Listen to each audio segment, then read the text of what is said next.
The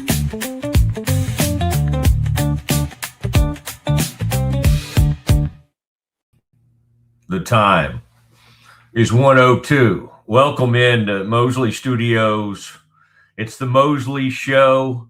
Kevin Hoosier Hall alongside today, running things. We've had a lot of, there he is. There he is. He's excited. He got his Colts cap on. Again, the Indiana could have another professional football team. We got talks of the Bears. Could they build their new stadium? Could they do it in Hammond, Indiana?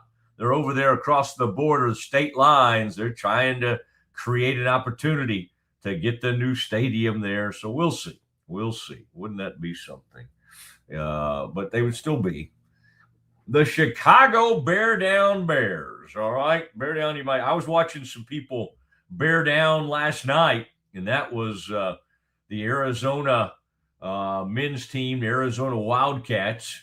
And I was even watching, they're playing, I believe, BYU, and they were doing some kind of like bear claw, because the Arizona does a bear down, but the guy was making a signal back in the background of one of the shots where they showed the announcers. And I saw some sort of almost like a bear claw. I mean, it wasn't a true Baylor bear claw. It wasn't a Sikkim Bears, but it was something that caught my eye for a minute. I was trying, honestly, last night, Kev, to take my mind off the Baylor women. I just what I do is sometimes I'm surfing around, and we've been watching a lot of Olympics at night. My wife very, very much enjoyed that. The figure skating, the last night seeing, I don't think I'm spoiling anything. I will do a spoiler alert here in a minute, so I'll give you a chance to turn down the volume for a second if you don't want to hear this. We do have an Olympic announcement to make of something that happened earlier today. But Michaela Schifrin, is that her name? Big time, great slalom, downhill slalom skier for the for Team USA. And getting to watch her win it yesterday. I know it happened before last night, but we were kind of watching it sort of live. I don't think my wife knew. I had kind of been tipped off. I think I saw the headline. But that was fun. That was fun because in Beijing in 2022, she had some issues and did not win gold. And then I think as a youngster in 2018 or whenever the previous Olympics were, she maybe won gold. And so it was great to see her back on representing the U.S. And then her friend had a bad first run and it just didn't work out. And then second run, she was great. She had the fastest second round in the field and jumped all the way up to number 8 because she had such a great second run. So kudos to her. And then, of course, yesterday, that dog we were talking about, the wolf dog, Newsgull or something like that, Nazgul, showed up out there. Dog got loose and then ran onto the slalom. I mean, that was great. They're coming down in pairs, they're racing, and right behind them, here comes the dog, and the fans are cheering the dog. It was a Czechoslovakian wolf dog, if you're wondering. Okay, love it. Love the look of a good wolf dog. And it looks more like a wolf than a dog, but they're bred. They started breeding them in 1955. It was a German Shepherd and some sort of wolf, it looks almost like a gray wolf. But they started in 1955, and that breed is still around. And you can get you now you don't want to. It's really more for border control and save and rescue kind of thing. That's what you'd want a wolf dog for. They were bred because of the stamina of the wolf and the intellectual prowess of the German Shepherd. And then you combined them and you had a really good dog. All right. And let's remember that all dogs sort of go back to, the wolf has had a big hand in since the beginning of time in dogs, right? Canis lupus. I think if we went all the way back, we'd kind of find a wolf at the beginning. Although, my gosh, the dachshund, we're so far away from any kind of wolf activity. But anyway, I don't want to get into the history of dogs. Although, as a dog breeder, Kevin could really help us in that regard. But we'll save that talk for another day. What kind do y'all breed? Yorkies, which Yorkie. are like a How big are very, those? very, very miniature wolf. We don't go super small. So the smallest we're at is like 5 pounds, which is still pretty big for a Yorkie. They can be pretty small. And then our big thing right now is Shih Tzus, a Shih Tzu poodle. How big are those? 10 pounds, 15 pounds? Yeah, something like that. Yeah. Interesting. All right. As we speak, you may have a litter arrive during the show. You never know what will be stopping by. But yeah, someday we'll put some of the puppies on screen because everybody loves a good puppy, and I liked that story yesterday. I've already been putting this on Twitter, and we are. Well, we should have. I don't know why it didn't. Oh, there it is. There it is. Okay. Thank you, Kevin. I was doubting you for a second. Then I see it. I saw it. My vision failed me. Fran Fraschilla, the legendary ESPN college basketball analyst, will be stopping by. Let's call it about 2:25 today. We had him for a good long while, and we had a great visit. I mean, Darren Peterson, the state of Baylor basketball, Jerome Tang, who does he like out of Iowa State, and Houston, and obviously Arizona to win it all. We really covered a lot of topics, and so that'll be good. And again, I'll go to break today at about 2:20 or 2:25, and then we will come back from break, and we will unleash you. We'll have Fran, and some of the stuff Fran's going to get in today. It's really good, and really some interesting things about Baylor's recruiting of Jeremy Roach and Baylor's recruiting of Michael Ratai, and there's just some very, very interesting things that Fran will be sharing with the Mosley show. All right, so that'll be exciting. And then at 1:30 today, we'll take a break at about 1:25, and then we'll have Zach Smith from the Waco Trib. And Zach covers Baylor women's basketball. And I've been trying to avoid that, and I'll mostly avoid it in this first segment because we are going to talk about the Cowboys' new defensive coordinator, Christian Parker. I wanted to give Kevin, I threw some things at Kevin at the last minute. And so, Kevin, you can come on and give me a thumbs up when we're ready for some of these clips because we want to hear from him. But there he is, Christian Parker, the Cowboys' new defensive coordinator. I want to play some of his clips that we got from DallasCowboys.com, and then I want to react to them. But there he is, 34-year-old new Cowboys defensive coordinator, and we learned a little bit about what his philosophy, what scheme he wants to run with the Cowboys.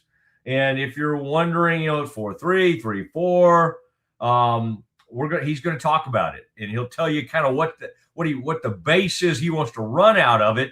But he'll be multiple. He'll have different fronts, and he'll plan around, what he has best on defense. And right now, what he probably feels best about is the defensive tackles on this team. 3 defensive tackles that will make $20 million or more next year. 3 of them: Osa, Digizua. That's one person, by the way. And then Quinnen Williams and Kenny Clark would be the 3 that they'll kind of be building this defense around. And then they'll need, in the draft and in free agency, they'll be on the lookout for edge rushers.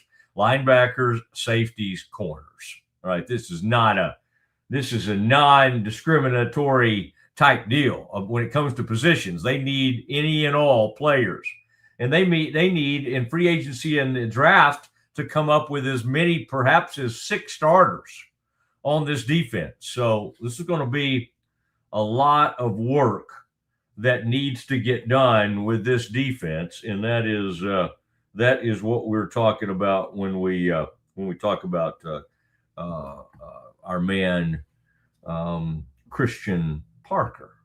All right, yeah, we'll hear from Christian here, and Kevin, thank you. I think we're able to hold off a little bit on talking about the Baylor women. The Baylor men's team, it's been, based on how they usually are, it's been disastrous this year. We all know that. The women got just run off the court by Texas Tech last night. It was a 30-point drubbing. You know, they got beat by 35 earlier this year by University of Texas.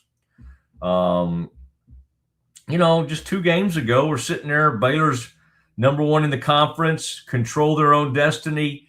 Now they're basically tied with 2 other teams for 3rd, and the other teams have the tiebreaker, and everybody's staring up now at TCU. And so Baylor's kind of back there with, I guess you'd say West Virginia and maybe Tech.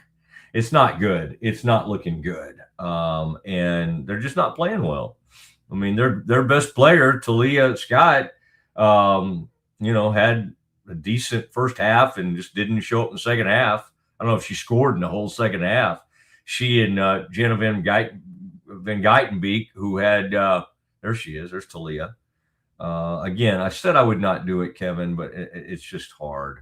It's hard because they've lost 2 out of 3 games now. In this push of the season where they're supposed to be pushing toward a championship, they're only pushing the wrong direction.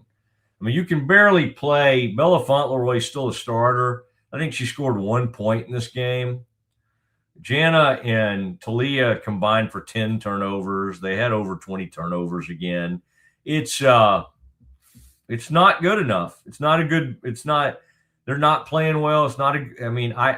I'm not going to say they're not a good team because they have been for a lot of this season, and they went into that game with like a 21-4 record, but they've let it get away from them, and so that's a bummer. Now, knowing we have lots of Cowboys fans who like to tune in, let's get back to Baylor women's basketball. We'll do that. We'll take a break in about 10 minutes, and then we will hear from our friend Zach Smith, and we'll try to kind of get to the bottom of what is going on with this Baylor women's team, because something is not right, and they're letting this season get away from them, and they're playing their way, quite honestly, from about a 4 seed to the way they're headed right now. They're going to be lucky to be like a 6 or 7 seed. Okay, am I overreacting? Maybe, but that's the way I see it right now.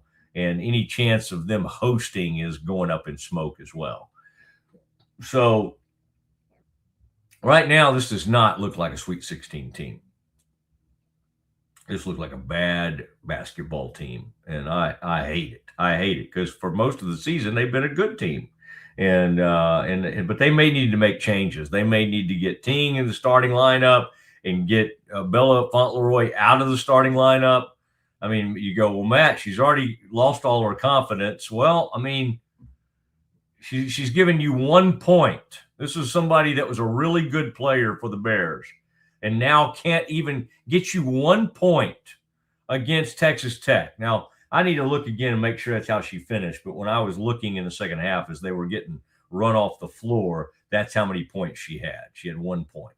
Maybe she finished with more than that. Maybe she didn't. All right, Kev, let's what I would like to do is I want to let our folks hear from Christian Parker, and then I'll be reacting to some of the things you hear from. He did his first news conference with the Cowboys yesterday, and then we'll hope to have him on at some point. But 34-year-old new Cowboys defensive coordinator. I'm excited to talk to him.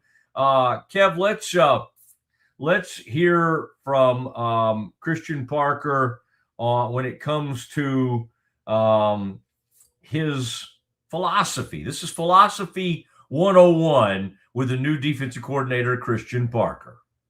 Have those conversations about different leaders in the past, whether it's, on the philosophy side or world leaders in different countries, and figuring out different vantage points on why they did what they did.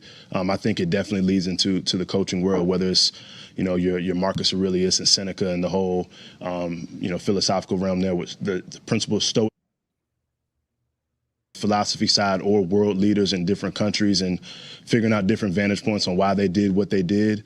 I think it definitely leads into the coaching world, whether it's, your Marcus Aurelius and Seneca and the whole, philosophical realm there with the principle of Stoicism and things like that, or just, the art of war and that kind of, military strategy, all those type of things. You see those worlds blended a lot when you come to those different backgrounds. And so the books that I might be was supposed to read that I didn't, you kind of end up circling back to when you get into this. A reader, a big time. I mean, I love that. The Art of War, Marcus Aurelius. My gosh, I feel like I'm watching Gladiator again. I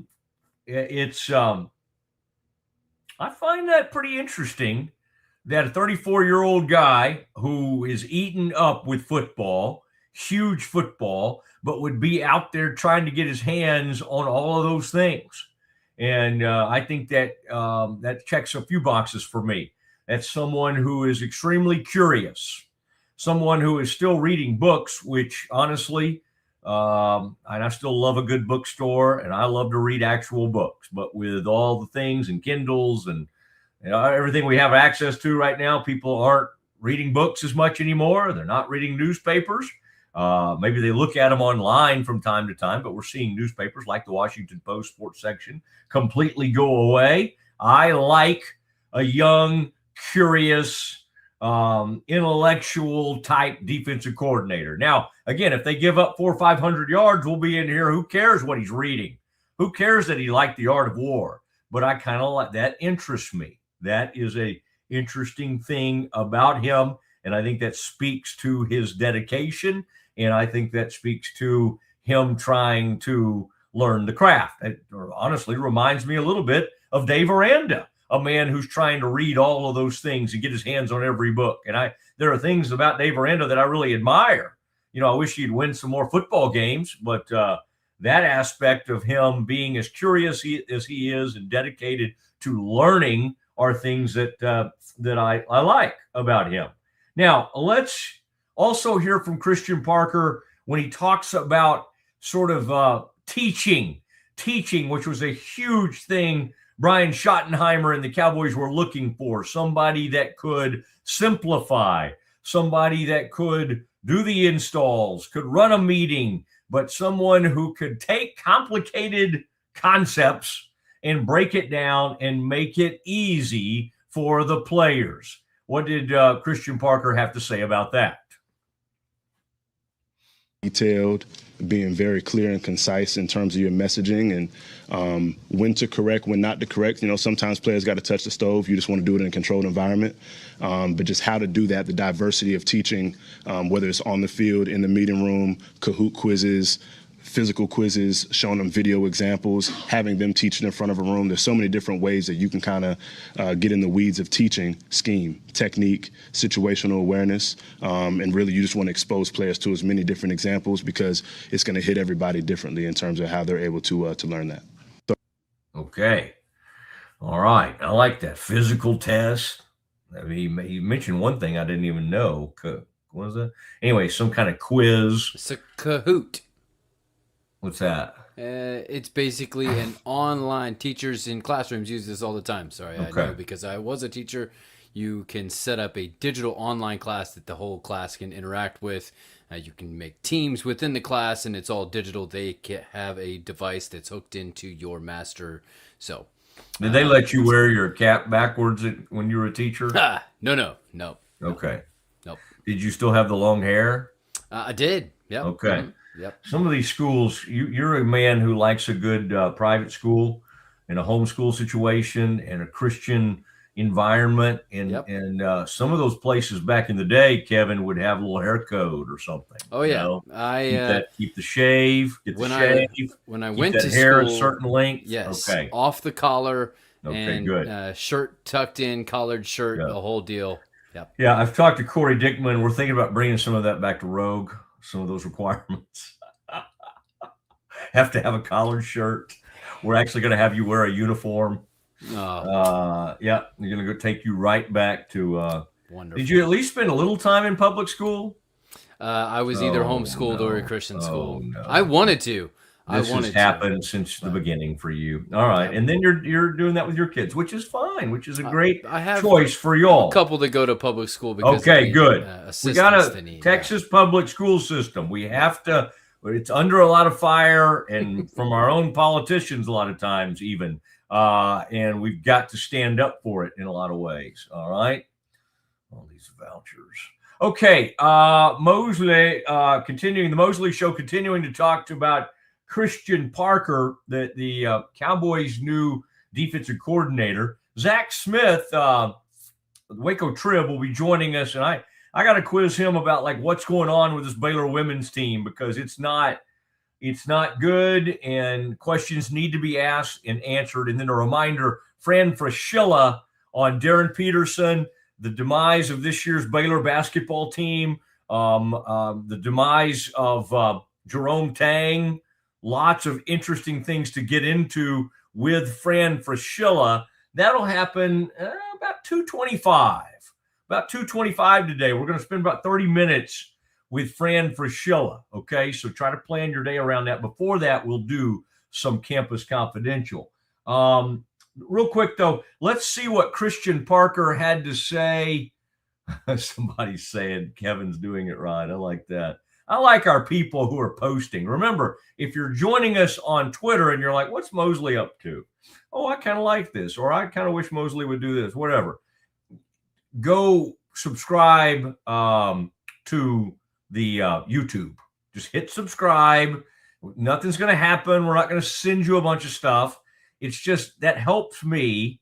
It helps our show, and then it helps you because that's the easiest way to communicate. You can @ me on Twitter and all that stuff, but I may miss it, okay? I mean, think about how many people @ me on a daily basis. Not that many, really. Okay, Kevin, let's hear what Christian Parker had to say. We've been waiting on this. The scheme. What kind of scheme is he going to run with these Dallas Cowboys? What do you want to bring to the Cowboys? Well, the first thing is we're going to be multiple. I think that whenever you form a defensive structure, it's about the players that you have. So core principles, we'll be a 3-4 by nature, but, 4-3 spacing will be appropriate, 4-2-5 in nickel, different front structures, coverages behind it. But I would say being multiple is probably the most important thing about it. Okay. So 3-4 base.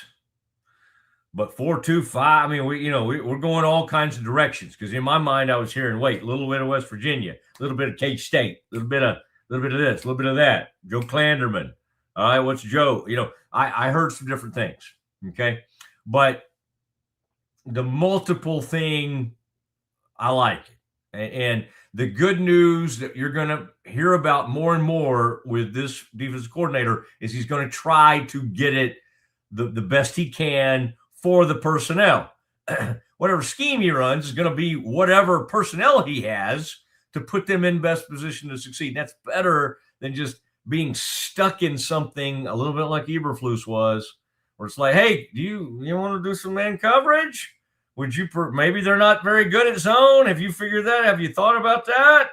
I think Christian Parker will be very interesting. Okay, in just a matter of minutes, in about 4 or 5 minutes, we will be joined by none other than Zach Smith.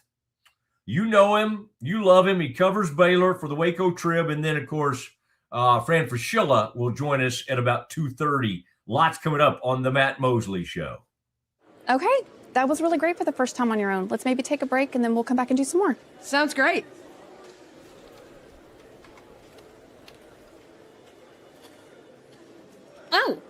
You're back. That was a fast break. I know. Hi, would either of you be able to assist me? Yes, she'd love to help. Oh, yes. I love assists. Central National Bank, proud partner of Baylor Athletics and Baylor Women's Basketball.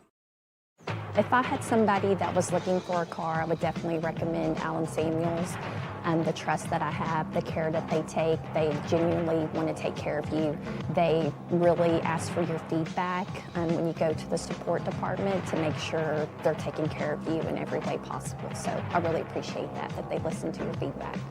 Like Allen Samuels always said, Waco has a lot to offer, and so do we at Allen Samuels Dodge, Chrysler, Jeep, Ram, Fiat. Come by, let's be friends.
It's the Restore Clarity Focus Patch, my little secret weapon for staying sharp, focused, and on task. Each box comes with simple instructions inside, so you always know exactly how to apply it. Each patch lasts for 3 days. I love that I can wear it all day.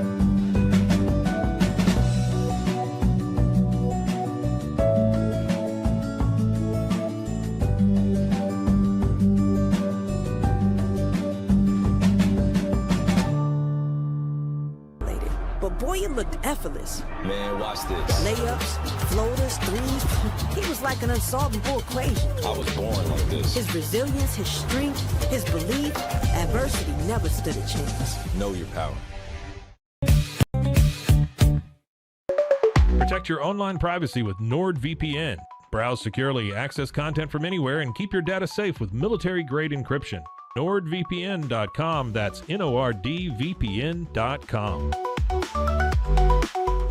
Welcome to Kitbag, the ultimate destination for football fans. Whether you're cheering for Arsenal, Chelsea, Manchester United, or any other top club, for true football passion, think Kitbag. Visit kitbag.com today. That's KITBAG.com. Kitbag. Our patented handles were launched in 2018. We continue to push the boundaries of strength training. Join us in making your training more natural and effective. Visit Engels90.com to learn more and revolutionize your workout. We offer fast shipping, exceptional customer support, and furniture solutions that stand up to high traffic environment. Elevate your space with BizChair's vast selection of stylish, reliable, and cost-effective furniture. Visit us today at bizchair.com to transform your business. Circulon C1 Series Clad with scratch defense non-stick. Maximize cooking, minimize cleaning. Discover the unmatched durability and elegance scratch-free, worry-free, forever. At Tusain's, we understand that maintaining a healthy lifestyle can be challenging, especially in today's fast-paced world. That's why our mission is to make fitness accessible to everyone, anywhere. Visit Tusains.com today and start your journey to better health. That's TOUSAINS.com. Farmhounds offers natural treats and chews made with quality products that support family farm, regenerative agriculture, and humane farming practices. Give your dog the best with wholesome, organic ingredients that promote health and happiness. Shop now at farmhounds.com.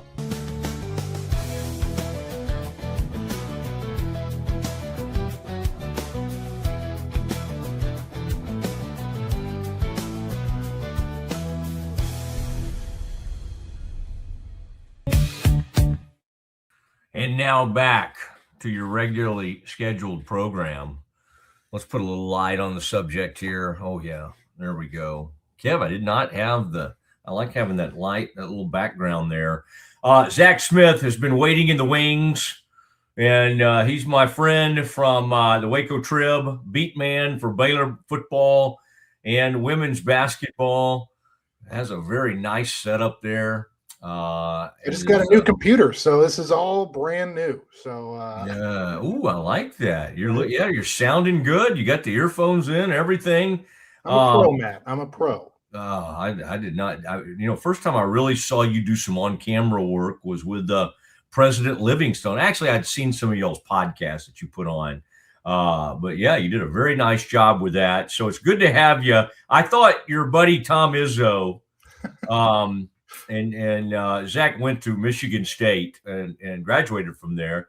And I thought he had a funny line the other night. I love when he said that when Mick Cronin sent that player that used to be at Michigan State, right, and he had a hard foul. Honestly, I didn't even think that was that bad of a foul or whatever. He got a technical because of it. I mean, you may have thought it was bad, but then Mick Cronin ejects his own player from the game and tells his player to go to the locker room. And Izzo, after the game, says something like, I guess he upgraded it to a flagrant 2. I mean, and then Mick Cronin gets all mad that, a reporter's raising his voice. Like, come on, man. Like, I know your team's not too good. You just got blown out by Michigan State, who also has its own issues, but that's a different story. But yeah, just Izzo's the best. He was there when I was in college, and he's even for when I was a student, like he is just the best. When he called out Scott Drew, did you feel like your worlds were colliding? It's like he's calling out the Baylor head coach for what he was doing. I think he likes Scott, but I agree. I think he does like Scott, but yes, it did seem a little bit, but like he's an old school guy clearly, and so he's embraced the kind of the new school of basketball a little bit, but to do that was back. Feels like years ago Najee got here, but I have to back up Tom Izzo, so he can do no wrong in my book. Yeah. Is Fears what year is he? Ooh. Is he the reason I ask is because there's so many great freshmen that when there's a great player for a team right now, I'm almost assuming they're freshmen, but I'm like, no, I don't think Fears is he's at least a sophomore. I don't know if he's a redshirt sophomore. It was a whole story when he first got there. He was shot in the leg, and so he missed a bunch of time recovering from that injury. And so I don't know if he's a redshirt sophomore or just a true sophomore, but I think before he goes to the next level, he's a really good player, but he's got to, I don't know, maybe cool it a little bit with some attitude stuff. Well, some people never learn to cool it. Like Draymond Green has never really learned. And I was trying to think who Fears was reminding me of with some of his antics. And it was a Duke player from a few years ago, Grayson Allen, quite honestly, because Fears has that in him that he likes to give it a little something extra, a little extra kick. It may not be the worst thing in the world, but there's just always a little something extra that he's involved with. And Izzo has to answer for that. And that was another press conference I liked where Izzo was calling, oh, did he do it? What did he do? And he's like, oh, I didn't see it. And they're like, he kicked him, Tom. He's like, okay, all right. Well, I got to talk to him. About that. We can't let him be doing that. But, well, I tell you, you get back from Lubbock, and your leads sadly have to be like, well, a team Baylor had beaten for 35 years, 37 straight times. Tech, that's TCU. Tech, it was like a team they had beaten for 31 straight years. 31 in a row. Yeah, you're right. 31 in a row. And now they've lost two times in a row. Bryce wrote the column the other day, and he brought up the KM. He brought up the name that, he brought up Kim's name. And it's unfortunate because like the Baylor men are having a horrible year. Right. The Baylor women really aren't. Right.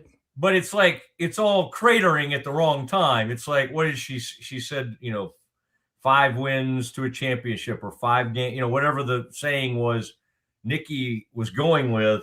And it's just like at the worst time of the season, they seem to be kind of coming apart at the seams. When you're trying to pinpoint, last night they got run out of the building. They get beat by 30. They were already, in trouble.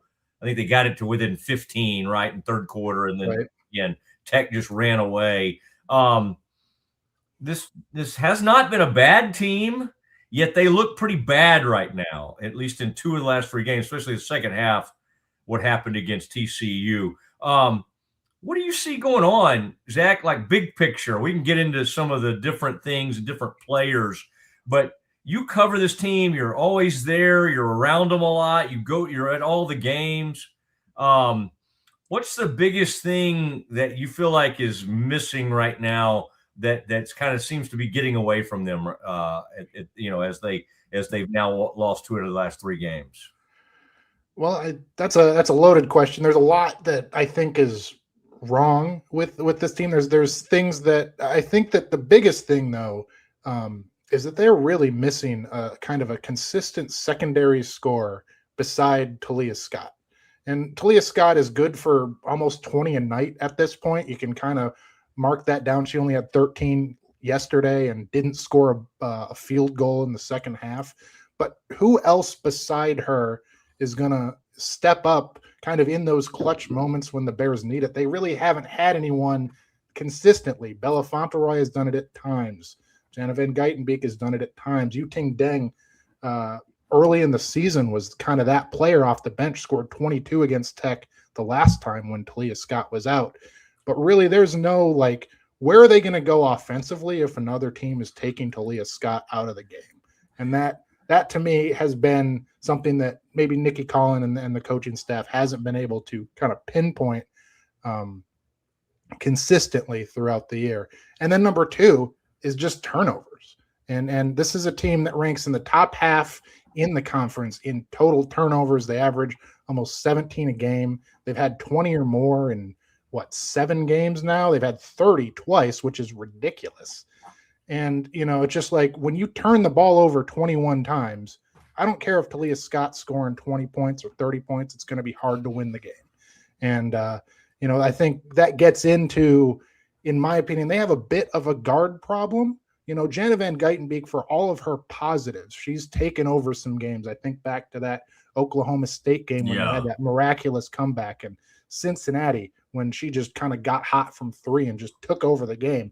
But at the same time, she's in a position where she really can't quit. She can't have an off night because they don't have the depth behind her to run the point and keep the Bears going. And she's shown some turnover problems. And, as we get into March and the Big 12 tournament, I wouldn't be surprised if teams just press the Bears and just kind of force them to not turn the ball over, because that's really been their bugaboo all year. Yeah, we're almost back to the old press Virginia.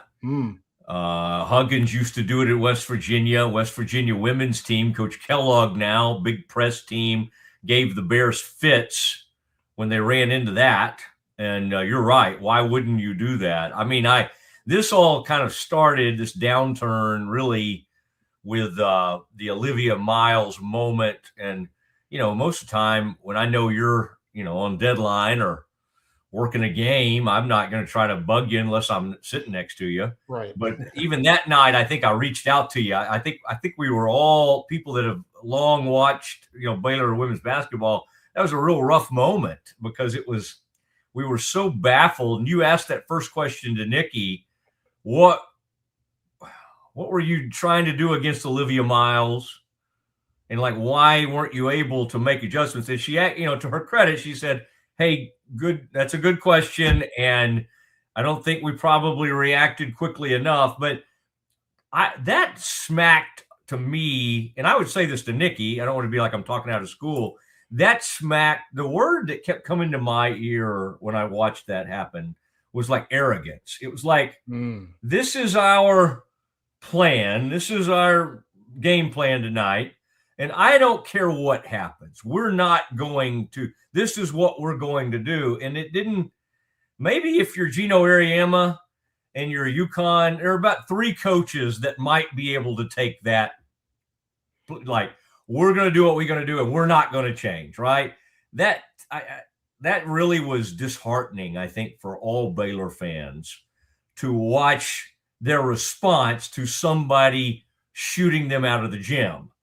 And I got to say, Zach, that to me, a loss like that can almost kind of have a lingering effect on a team.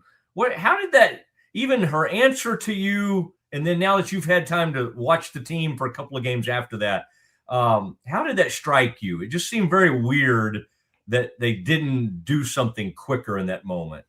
It was weird. And I mean, I think that I look at earlier in the season against Iowa State, they were going into Iowa. I think back to this game, they were going into Iowa State. Iowa State was undefeated at the time. Audie Crooks is this kind of scoring monster. And they came up with this, at the time, wild game plan where they were going to double team Audie Crooks and front face guard her and, not let entry passes get in. They left a shooter wide open, and that shooter went off for like 28 points or something. She had a career high, but statistically it was the best plan. And it worked out because they won the game and they slowed down Audie Crooks. This was kind of in that same vein, to your point, kind of like, this is what we're going to do. And we're going to, not change it. It was baffling because Olivia Miles is elite. Even if she statistically hasn't been the best 3-point shooter, she has been this year and has been working out pretty well for the Horned Frogs.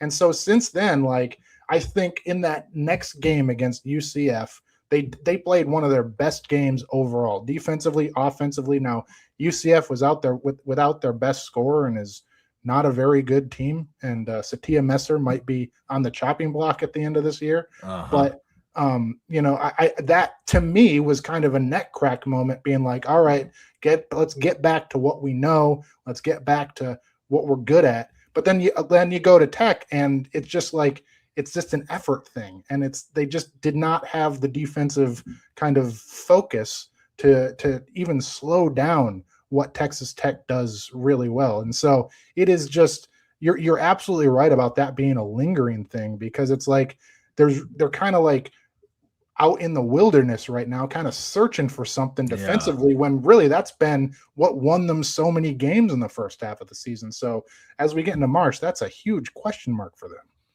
Yeah, and Fort Worth's not a good place to go to try to find yourself with a big Sunday game that'll be coming up. That's then again, as you and Bryce have written about, now losing 4 straight to them after all those years of dominance. It's just, again, we always knew it would be tough to follow Kim for anybody.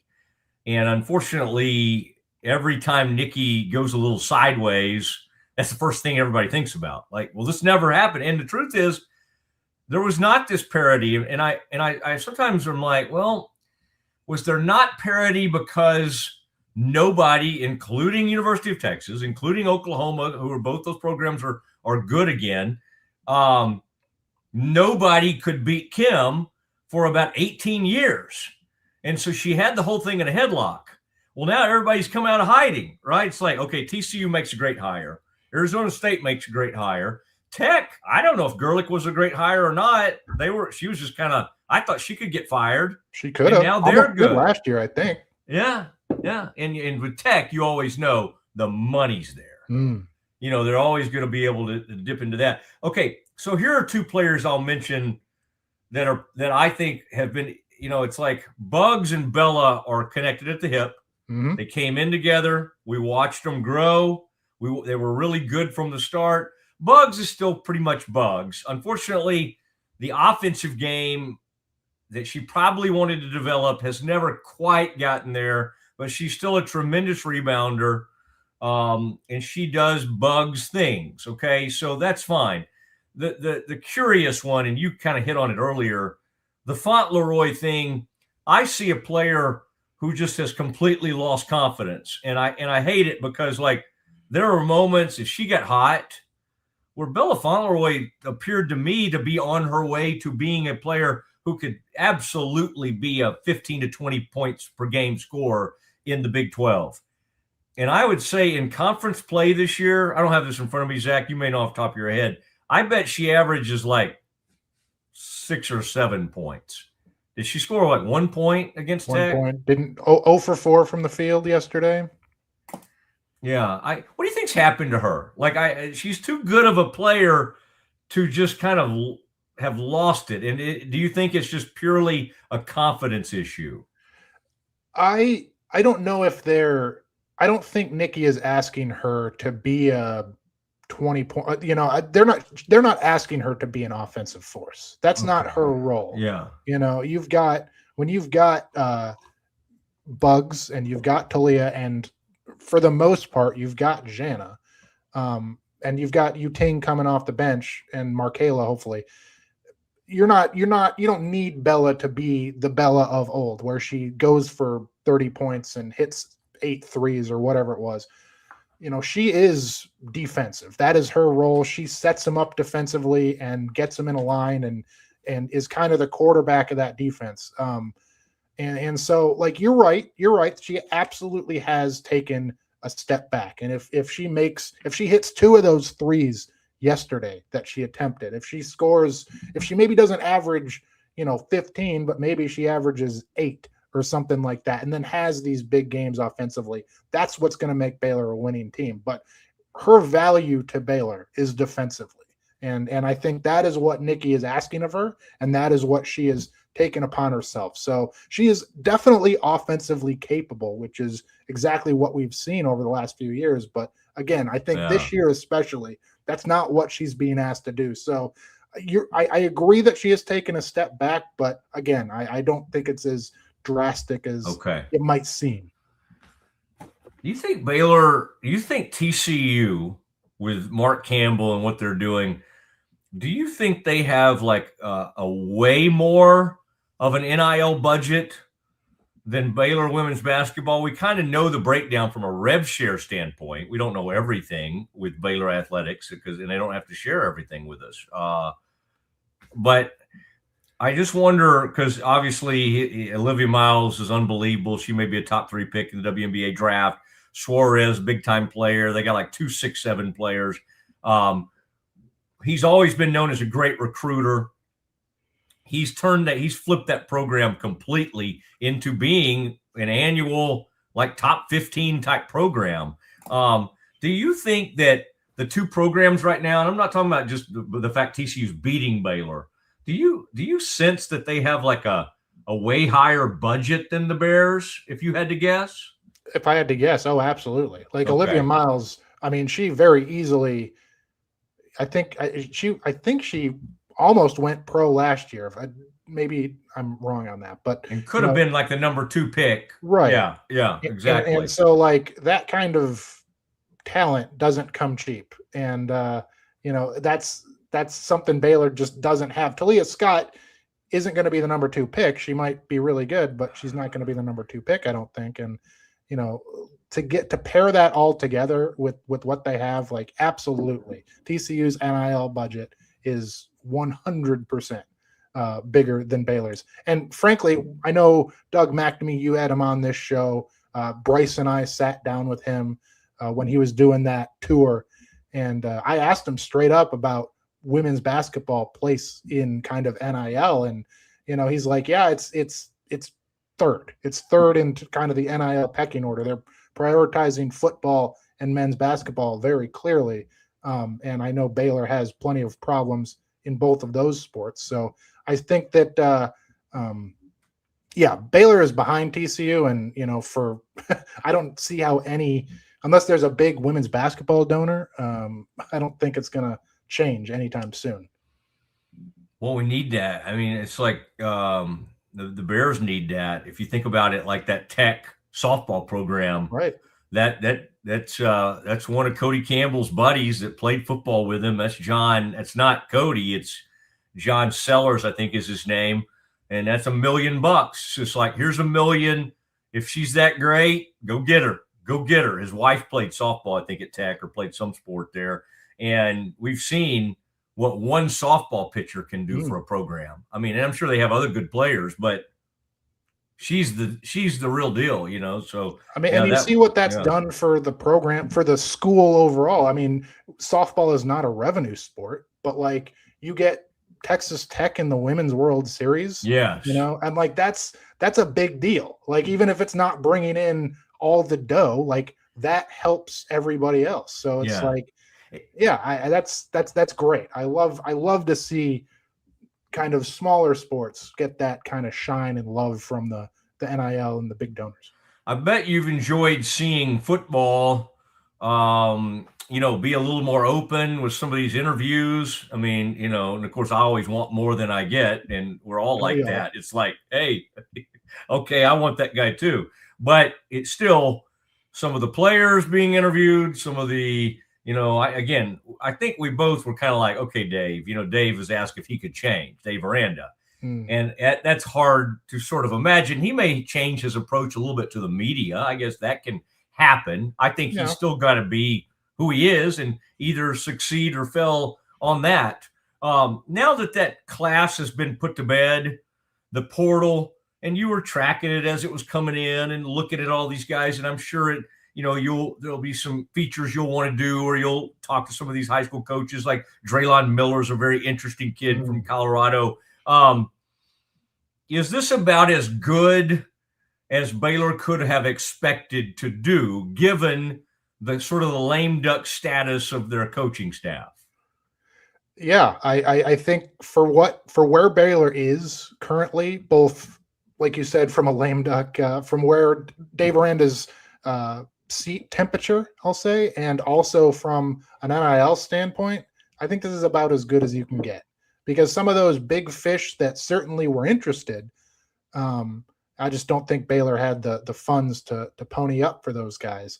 And then, I mean, having DJ Lagway be a legacy is certainly a coup, because it's like, is he coming to Baylor if he's not a legacy? Probably not. But, you know, I think Baylor is it's an interesting spot, because like, what do you have to lose? That's why it's like, let everybody talk, let all the coordinators talk, it's like, this is kind of the last hurrah for Dave Aranda. It's either going to work or it's not, and we get a very clear answer.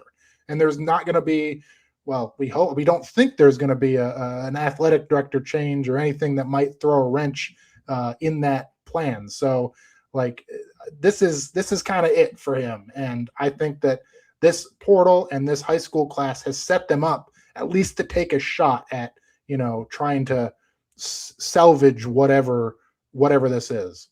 Did any of those new menu items appeal to you?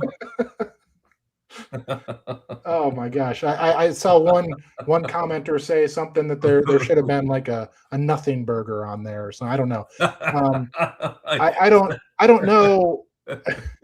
I don't know. I was not around Baylor, where you mentioned before that I went to Michigan State. Tailgating at Michigan State when I was in high school and when I was growing up meant everything, because that team was absolute garbage.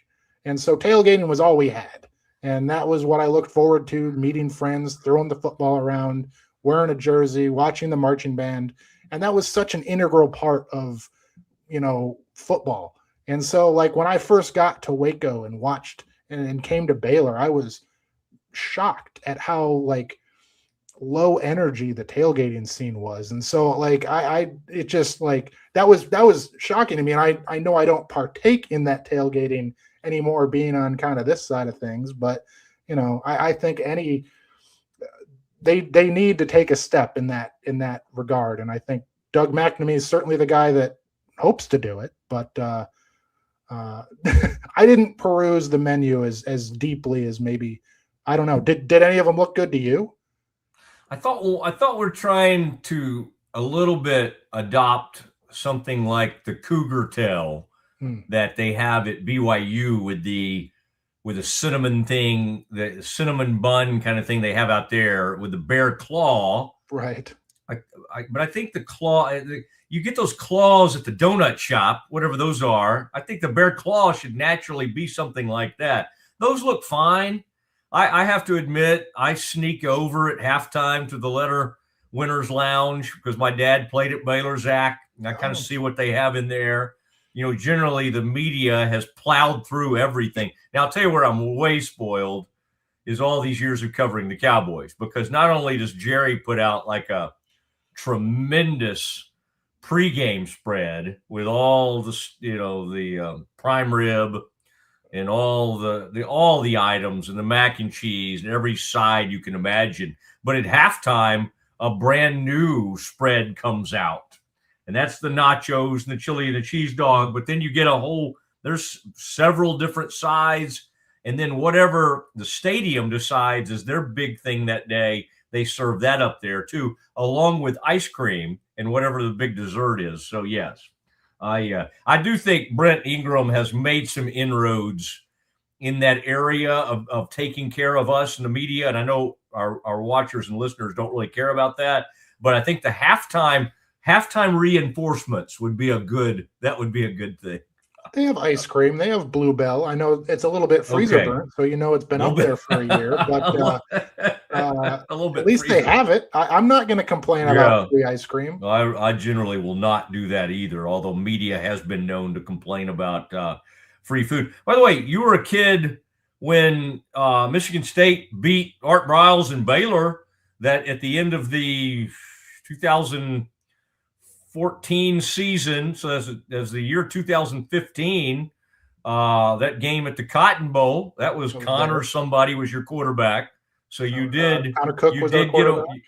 You got a huge win that day, I will have to say. And Baylor had a huge meltdown. Bryce Petty went into the Baylor Hall of Fame last year, and I did a story on Bryce and talked to Bryce, and I made sure to say that I went to Michigan State, and one of the first games that I ever attended once I moved to Texas was that one. And he was like, "Thanks for bringing that up again. That was a great game." I was like, he was a good sport about it. But that's one of the biggest hits I've ever seen is the Baylor's poor kicker.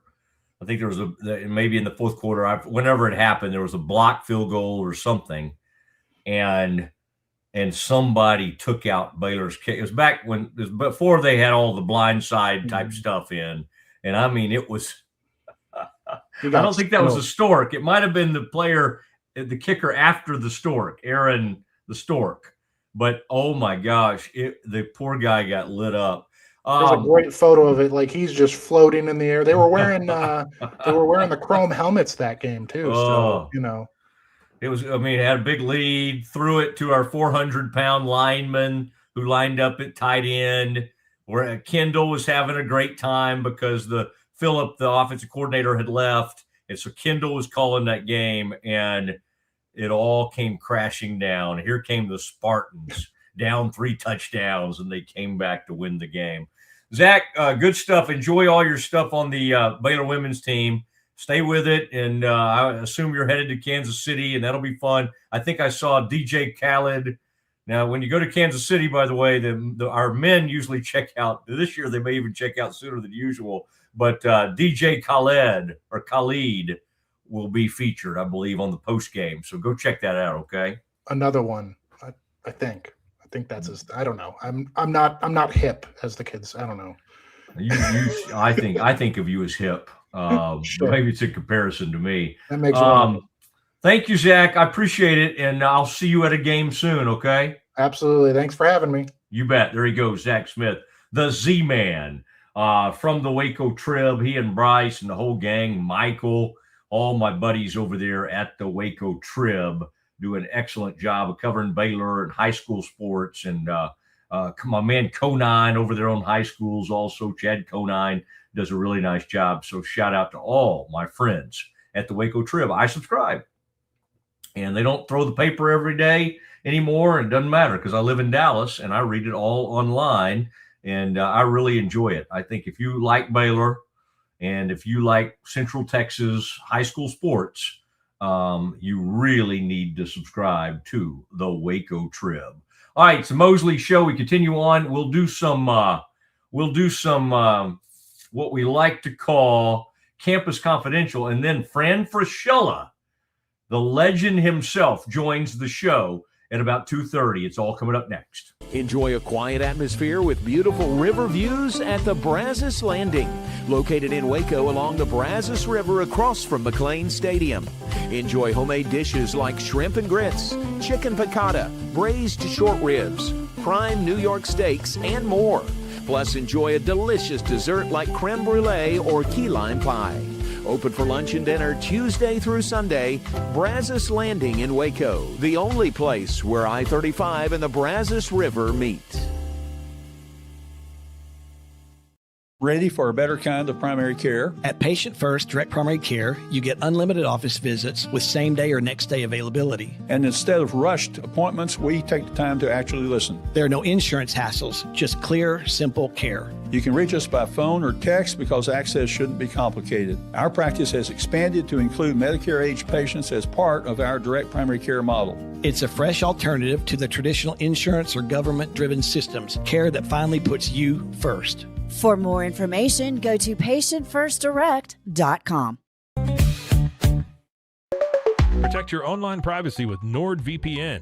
Browse securely, access content from anywhere, and keep your data safe with military-grade encryption. NordVPN.com. That's NordVPN.com.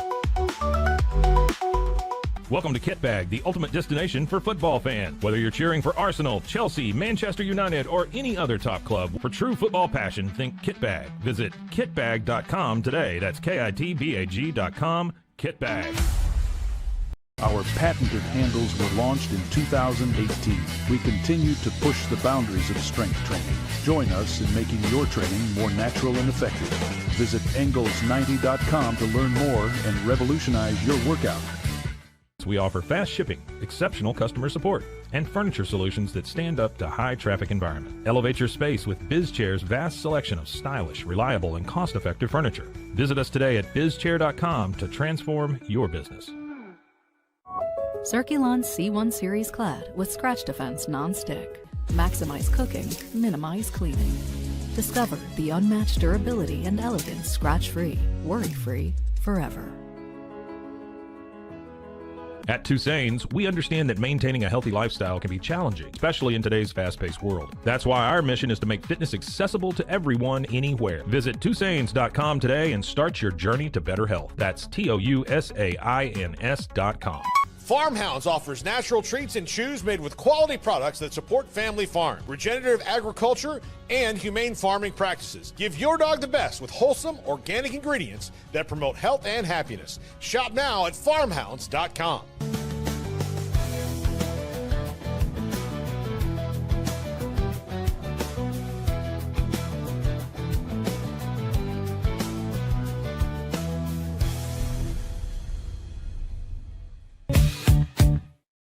Oh, and we are back.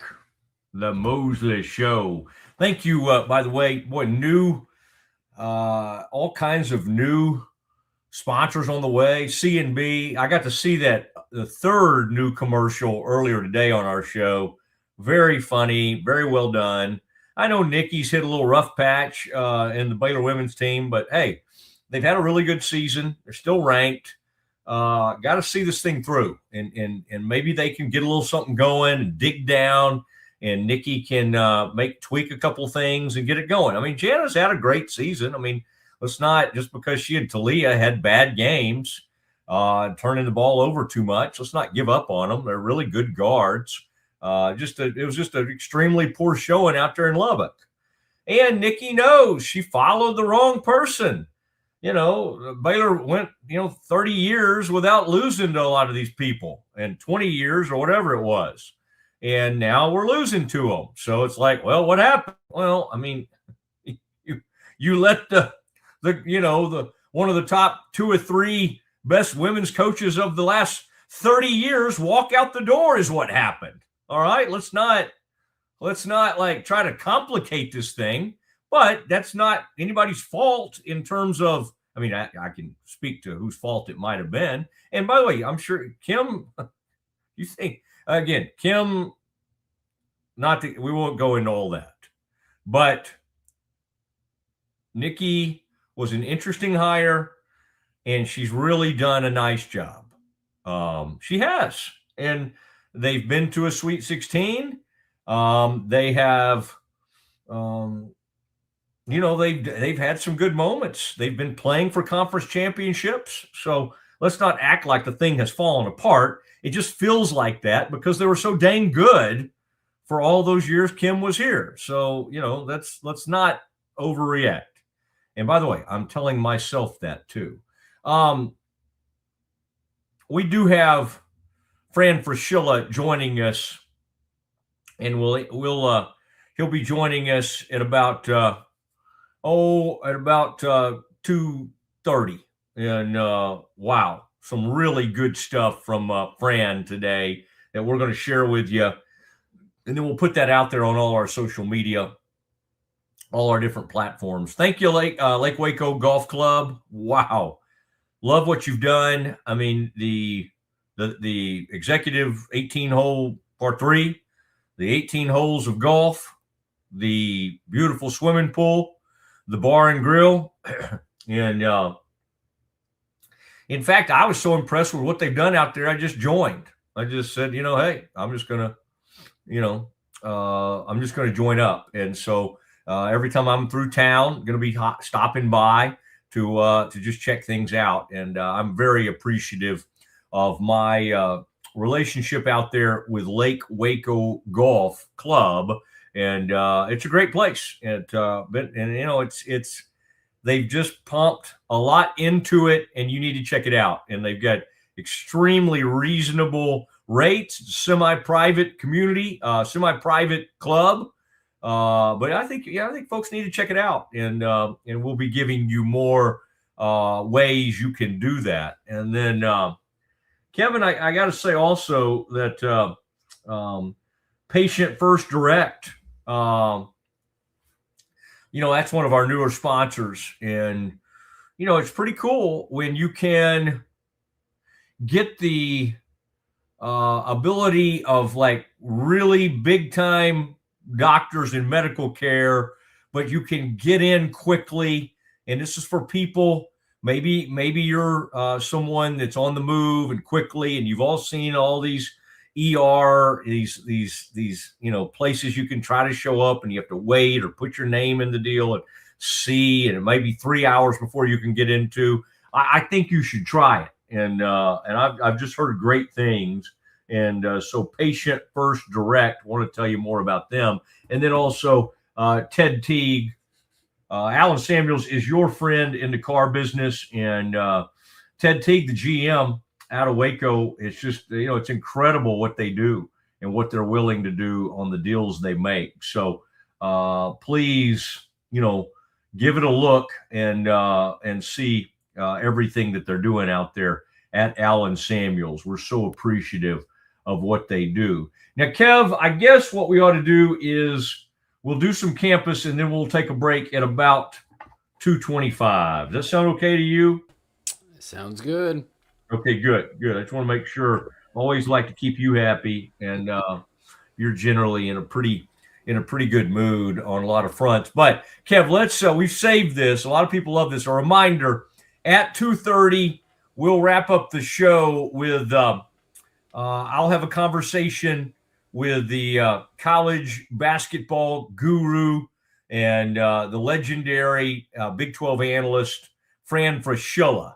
That's going to happen at 2:30. And he's got a lot to say on Darren Peterson, Baylor, Kansas State with Jerome Tang, all the things that need to happen there. And then Houston, he's got the Houston-Arizona game on Saturday. That's 2 versus 4. And then who knows, Kevin? I mean, we kind of blew it all out today. Do we need to just take tomorrow off? I don't guess we can. I think we'll probably be working tomorrow. So, big day today, and then we'll obviously come back and we'll chase it with something big tomorrow, and we'll let everybody know. I'm trying to have Scott Drew on tomorrow, but we'll just see. I mean, it's been a trying time, but I got to say, the thing I really appreciate about Scott, he's been there for me every other week, the whole year, win or lose, and he's kept a great attitude about this. I know it's killing him, and I know he hates it more than anybody, but he's going to get this thing turned around. But Fran Fraschilla will be talking about that with us coming up here in a few minutes. But Kev, let's do something we like to call Campus Confidential. What's on your mind, sir? All right, so a couple days ago, it was kind of upset city in college basketball. NC State over UNC. Louisville beat SMU. St. Louis lost to Rhode Island. Ohio State dominated Wisconsin. Iowa pulled away from Nebraska. And then you add on Alabama coming back, all the way back on Arkansas in double overtime thriller. I picked Arkansas. I know. And then Missouri had their own thriller against Vandy last night. All of these upsets, though, happened with the underdog at home. Do you think the favored teams, even this time of year, are underestimating the home court advantage? This happened at underdogs at their place. All of the underdogs won at their place. Every single one of those games. That's interesting. I think that the common denominator, and because, by the way, Illinois went on the road and beat up whoever they had to go play. I think it was USC. But the common denominator in all those ones you mentioned are all pretty great home environments. I didn't hear a single environment that you mentioned that wasn't a great one, other than, I would say, like Arizona State upset Tech. And I don't think of Arizona State as a particularly tough place to play. I could be wrong. Somebody say, man, it really is. It's very hard. Well, okay, fine. There's a big win for Bobby. I think they're getting ready to fire Bobby Hurley finally. It's been about 11 years. There have been some decent moments, been mostly kind of meh moments. I think his whole 11 years there has been a big MEH, a big meh. I thought he'd be a lot better. You know, it ended up that his brother, who was far less known, has been a way better college basketball coach. And you might say, well, Matt, he went to UConn. Would Bobby have done this, what Danny did at UConn? I don't think so. I mean, I think we got to give Danny some credit. He's crazy. That's not an uncharitable thing to say, because he has had mental health issues. He's very over the top, and his behavior is borderline like, it's abusive toward officials. And so there's some negatives about Danny, but he's the best hire of the past 10 years in college basketball. And Kelvin was a little bit before that. Kelvin was 2014, so we don't have to include him. But and I'm sure, Kevin, we could think of some other ones. I think Otzelberger's one of the greatest hires of the past 10 years. I think the guy at Arizona, Tommy Lloyd, is one of the best hires of the past 10 years. And even they had not had a great season, as much a good season, not a great season. I think BYU made a pretty good hire. The other one I have to say, Kevin, I don't really like him, but how can you not bring up the coach at Florida, Todd Golden? There's things I don't love about him, including some of the allegations from his past, but great recruiter, great coach. You've got to give Todd Golden his flowers. So those are some of the people. And I think Grant McCaslin was an unbelievable hire at Texas Tech. And then after that, I think you've got to say Dusty May from FAU at Michigan. That's about as good as it gets in the Big Ten. That's an unbelievable hire for Michigan. Speaking of that, there was this that I saw the other day from College Sports Only. They said if Michigan wins the title, you have to put Dusty May in the same kind of conversation you do Kurt Signetti. What do you think? Isn't it easier to do that in basketball than it is in football? Yes. I like your leading question there. That was Kevin with his Indiana hat on, although he didn't actually have his ball cap on. And the other thing is Indiana, although I did look back, my dad played against Indiana in 1968 season, 67 season, and they flew up there and got beat by Indiana 40-36. Baylor did in football. 1967, they went to the Rose Bowl. That's been Indiana's MO is we can outscore you, but we cannot play defense. That's been Indiana for a long time. And even when Babe Laufenberg would have been there in the early 80s, they had some good teams. I don't know who was coaching back then for Indiana. But anyway, Babe Laufenberg was pretty good for them for a couple of years. But that said, here's the thing. Dusty May had just taken a team to the Final Four when they, right before they hired him at Michigan. Yeah, but it was FAU. It's not like he took a decorated or even, on the fringe team. It was FAU that he took to the Final Four, to be fair.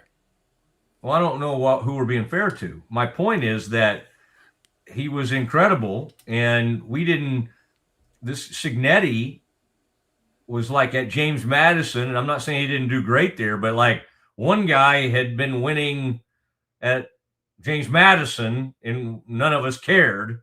And even the Indiana people, when they hired him, probably were like, I don't know, who's this guy? Just another random hire they made, and another guy that's going to fail. I guarantee you that's what most Indiana people felt. Like, at least with Michigan, they hired a guy that had taken I don't care who it was. If you take a team to the FAU, to the Final Four, that's a huge deal. So I'm saying Dusty May was more of a known commodity than Signetti was. And also, Michigan had been to a Final Four with Beeline. Michigan had been really good under John Beeline before he did the dumbest thing ever and decided to go be a head coach in the NBA. So I don't compare these two. Michigan had some history, and Indiana had no football history. So to me, Signetti, even if Dusty goes to the Final Four and even if he wins a national title, I would still put the Signetti accomplishment way ahead of the Dusty May accomplishment, is my opinion. I would say that there's probably more alignment between what Signetti did and what Scott Drew has done with Baylor. Correct. Yeah, it just took Scott a while. Right. It took Kurt, 2 years to win a national title. But then he didn't come into a scandal-ridden. I mean, it's not like Indiana had been good, but right. I mean, Scott inherited one of the players had been murdered off the, in the 2003 scandal. Brian Dennehy, one of his teammates, Carlton Dotson, murdered him. Okay, so that was a far tougher situation. But also, it's way, and now the portal's changed everything, but generally, it's way easier to turn a basketball program of a roster of 12 to 15 players than it is, especially now. Now, the problem is it can also go the other way. You can go from being really good like Baylor has for 15, 20 years now to having an awful season. It can go the wrong way on you. Yeah. Boy, well, speaking of coaching, Fran will speak to that. Yeah, I know you've brought this guy up a couple times. I saw this. I wanted to see your take on this since we talked about the role of media and coaches and fans the other day. Saw someone said it. I never told our guys this, but I'm gonna tell you the truth. That was a must-win game. That was a must-win game, and our guys came through. Did Bucky McMillan out other coaches by revealing it's a must-win scenario? I think this is kind of a frowned-upon thing in the coaching world to actually say this, right? Well, some will go ahead and do it. It's more of a media thing to kind of create this narrative. Yeah. In the locker room, that's kind of you don't talk about. The reason right? It's not a must-win is because A&M could have bounced back and either played well in the tournament or won a couple more games. They probably could have, but they had been on that 4-game slide and things were going the wrong direction. And that was not a very good Ole Miss. I mean, I'll say a fairly talented Ole Miss team, but record-wise, they're not having a good year. Chris Beard's a good coach. Love him, hate him. He is a good basketball coach. And the Ags were on the ropes, and the Spanish sniper answered the bell. My man. Just the Spanish sniper went out there. And Dominguez? Dominguez? I love that kid. Just boom, boom, boom. Just hits 2 threes, and the old Ags find a way, and they get it done, and they win what Bucky's calling a must-win game. I kind of think it's funny. He never would have admitted that if they'd have lost, but since they won, he came out and said, "Hey guys, no, you're not supposed to say this. It was a must-win game." I like him because he's kind of candid. He's kind of fun. He's different. You know, I'm mad at A&M, Kev. I haven't even told you this, because their old SID had followed my work in Dallas and wanted to get Bucky on with us. But he's over like all the SIDs now or something, and he's not doing the basketball anymore. And whoever's doing their basketball, I guess she doesn't give a rip who I am, because Kevin, I'm trying to get Bucky on. She's just like, just doesn't respond. So don't you know who I am, young lady? I have some A&M connections too. We'll see if we can work it from both sides. Oh, let's just. I'm done. I'm sorry. Thank you for your offer, but for now, I may circle back with the Ags at some point. But I choose to just remain mad at the. But it's not Bucky's fault. Bucky doesn't know they're doing this, and it's not Brad Marquardt's fault, because he's a big Mosley fan. But anyway, I'm not going to say that. Yeah. What else do you have, sir? Okay, so real quick, we'll land here, and I've got a couple game picks for you. But the Brazos Landing, I love them. The Baylor men's tennis, number 6. They jumped all the way up, and that was after we had Woodson on our program. Yeah. Michael Woodson comes on, and it's no secret that the Bears go from 19 in the country to number 6, and they lost to the number 7 program. But something tells me the University of Texas moved up to what? Did they beat Ohio State? I guess they did. So I bet they moved up to like number 2, right? Number 2 or number 1? Let me look up Texas? The ITA rankings. Oh, that's here. okay. You don't have to. You don't really have to. This is on the regular for me. Oh, you like to look at this? Oh, yeah. I have women's tennis on Saturday. I know you do. And it's the first one outside. Texas moved up to 3. So there you go. Okay, Texas number 3. They beat Baylor in the semifinals of the ITA Indoor National Championships, and Baylor moves from 19 to 6 after beating number 8 A&M, number 9 UCF, and number 3 Wake Forest. Bears come all the way up to number 6. Yeah. Mm-hmm. Take that. That's right. Yeah. Take that, Aggies. Okay. Game picks. Women's basketball tonight. You ready? Yeah, what you got? 11 Oklahoma at 24 Georgia. OU. Okay. Number 3 South Carolina at, does it even matter? Number 25 Alabama. South Carolina. LSU at Ole Miss, 7 versus 17. Ole Miss. Oh. Whoa. Let me think through this. Whew. LSU just came off had a of the big loss. win. I know. Now, give me the Tigers. Give me the Tigers. I spoke too quickly. Yeah. I like LSU wins that one. All right, Kev. It is time, without further ado, Fran Fraschilla, the big-time ESPN analyst. You're going to love this. He joins us next. Central National Bank, this is Nikki. How may I help you? Yes, can you please transfer me to the loan department? You want to transfer? Yes, please. I'm sorry, you can't transfer right now. What? Have a good day. Yes, how may I help you? Hi, I would like to transfer money from my C&B account to another bank. Absolutely not. No. Have a great day. Wait, hold. I'm on your website and I'm trying to find the link for your payment portal. The portal is currently unavailable. Have a great day. We've received a few complaints.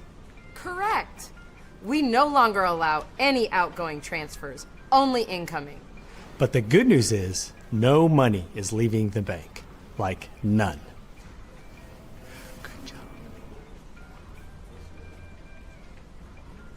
Central National Bank, proud partner of Baylor Athletics and Baylor Women's Basketball.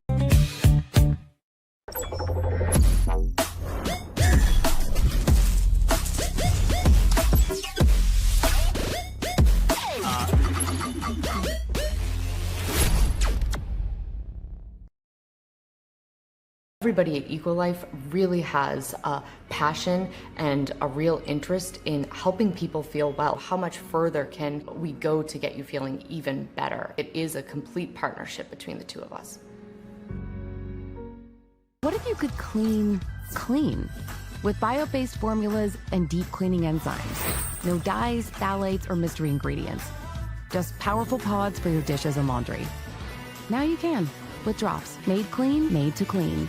It's not just a glove, it's a 44 Pro. Crafted with dedication, made for performance, and built to last. Get your custom glove today at 44pro.com and experience the 44 Pro difference. That's 44pro.com, 44 Pro.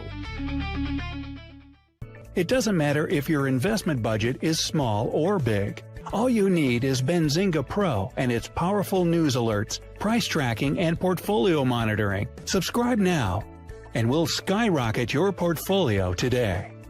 I am obsessed with helping business owners increase their traffic and turn it into profit through the power of Pinterest marketing. It's this amazing platform where people are looking for ideas, inspiration. They have a problem and they're actively looking for a solution. It's hard to find supplements that work. No, thank you. Plant-based supplements made from the Earth's most powerful plants for your immune health, gut health, workouts, and more. Find out more at auraorganic.com. Protect your online privacy with NordVPN. Browse securely, access content from anywhere, and keep your data safe with military-grade encryption. NordVPN.com. That's NordVPN.com.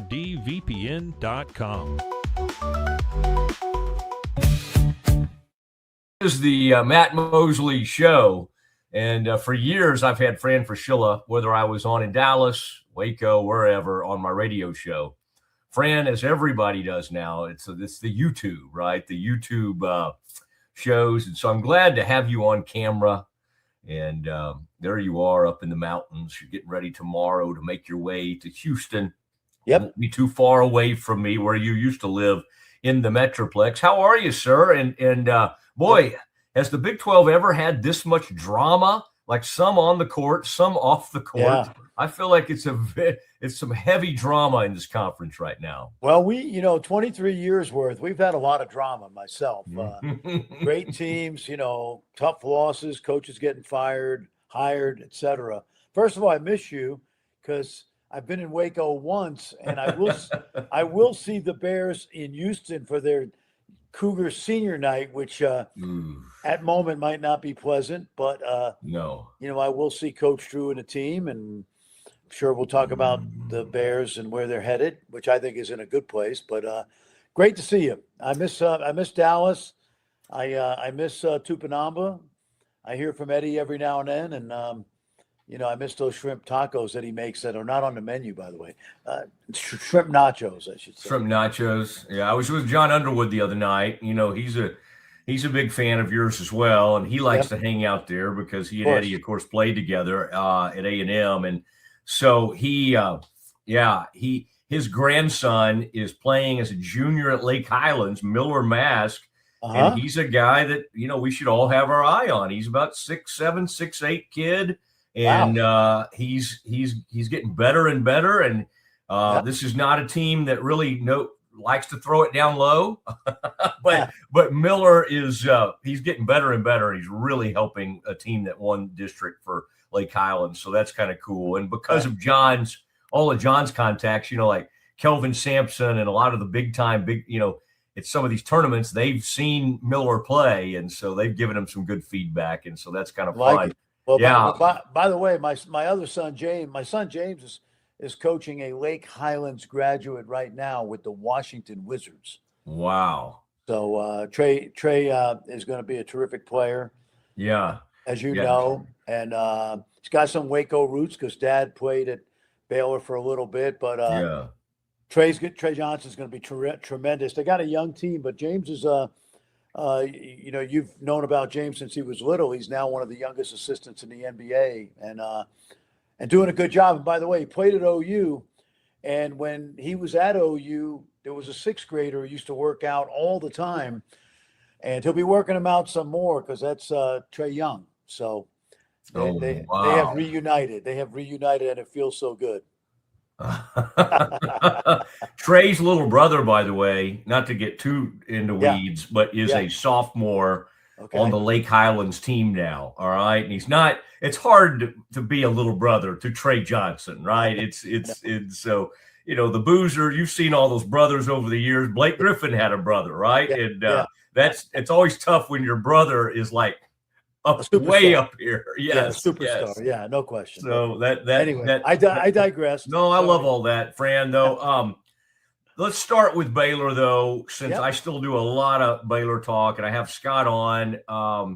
And Scott's been great this year. I got to say, you never know how a coach is going to handle, because he hasn't been through this in a long, long time. They're 3-10 in conference. The year's, pretty much been a disaster for a lot of reasons. And I got to say, Scott's handled it well. He's got a new AD who loves Scott, so that's all good. And I think they'll be able to. We know that you can flip these things in a hurry. But let me ask you this: you've seen they obviously whiffed on Ratai. You and I probably in our minds know what they probably spent on him. Right. Number would probably be in the $1 million to $1.5 million range or somewhere around there. They obviously, for reasons, maybe unforeseen reasons, who knows, Jeremy Roach was a whiff too. So 2 straight years of some big ticket items where it was just a major whiff. And then with the Rob Wright thing and injuries, the thing has gone in the tank. All right. So what I need to know from you is, like, if you're okay, you always need more money. You can never turn that down, right? Let's get more money. Let's have more NIL money. But Baylor's got to do something different from an evaluation standpoint. I don't think Scott would disagree with me on that statement. From what you can tell, and a lot of this inside stuff, what can Baylor do there? And what do you think Scott will do to get this thing flipped in a hurry and get Baylor back to where it belongs? It's a good question. Obviously, Scott didn't become a dumber basketball coach. We know that. You see this going on around the country. And when you see a coach who's had a lot of success for a long time not do well, there's a number of reasons in the new era, Mose. This is a whole new era. This is a different world than what you and I have been used to through the years. Like, for example, Colorado's got 9 freshmen. They're very competitive. And I'm thinking, that's great, but how many of those guys are going to be there when they're juniors? In the old days, you'd say, watch out for Tad Boyle's group. They're going to be good in a couple of years, but that's gone. Mm-hmm. It's like Rob Wright leaving. I mean, Scott thought he was in, and then he's out, right? So, couple things. Number one, evaluation is critical. Bill Self has whiffed more than Scott has. Timberlake, a bust. AJ Storr, a bust. Ryland Griffin, Dallas kid, a bust. This Peterson thing is a joke. What's going on right now. That kid's probably going to make about $500,000 a game, maybe a little less. But that what's going on in Kansas is a joke. So yes, Scott's. I think he knows he missed on Jeremy Roach. You think you're getting the captain of Duke to be a great player, but there's a reason why John Shire didn't keep him. And Jeremy kind of got in the way of Rob and VJ last year, I thought. Yeah. And so anyway, Ratai could be Michael Ratai's a good player. I think in certain years he'd be a good 8th man on a good Baylor team.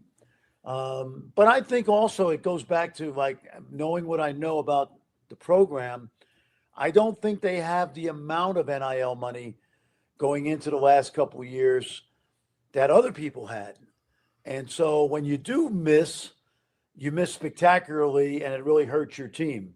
Grant McCaslin, our good friend, can miss out at Texas Tech, and we're all sick about the injury to JT.